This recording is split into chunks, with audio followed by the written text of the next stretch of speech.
ಕ್ಷೇತ್ರ ಆರೂಢ ನಿತ್ಯಾನಂದ ಆರೂಢ ನಿತ್ಯಾನಂದ ಪಾರ್ವತಿ ಕಂದಕ ಬಲಿದ ಇನ್ಯಾರಿಲ್ಲೋ ನಿನ್ನ ಹೊರತು ನಿತ್ಯಾನಂದನೇ ಇನ್ಯಾರಿಲ್ಲೋ ನಿನ್ನ ಹೊರತು ನಿತ್ಯಾನಂದನೇ ಇನ್ಯಾರಿಲ್ಲೋ ನಿನ್ನ ಹೊರತು ನಿತ್ಯಾನಂದನೇ.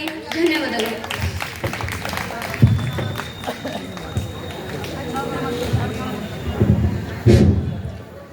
ಅದ್ಭುತವಾಗಿ ಗಾಯನವನ್ನು ಪ್ರಸ್ತುತಪಡಿಸಿ ಪ್ರಾರ್ಥನೆ ಮೂಲಕ ಸಮಾರಂಭಕ್ಕೆ ಚಾಲನೆ ನೀಡಿದ ಅವಳಿ ಸಹೋದರಿಗೆ ತುಂಬ ಹೃದಯದ ಧನ್ಯವಾದಗಳು.